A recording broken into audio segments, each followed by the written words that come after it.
วิษณุตรงជានរណានៅក្នុងលទ្ធិព្រហ្មញ្ញសាសនាព្រះវិស្ណុឬព្រះនរាយណ៍មានតួនាទីគណៈរក្សាលោកទ្រង់ធានានិរន្តរភាព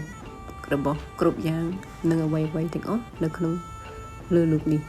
ព្រះវិស្ណុមានរូបតំណាងដោយបុរសវ័យក្មេងមានស្បែកពណ៌ខៀវចាស់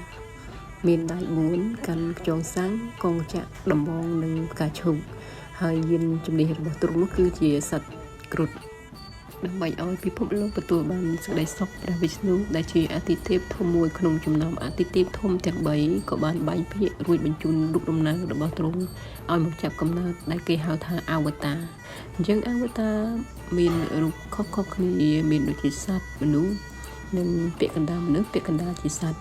អវតារទាំង10របស់ព្រះវិស្ណុមានមត្យាកោរមៈបរាហៈនរសិង្ហ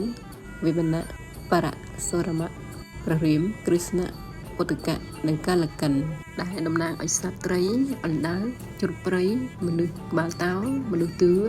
មនុស្សកាន់ពូថៅព្រះរាមមនុស្សខ្មៅព្រះពុទ្ធនិងមនុស្សក្បាលសេះហើយព្រះវិស្ណុទ្រង់បញ្ជូនមកគឺដើម្បីស្រោចស្រង់នៅភពផែនដី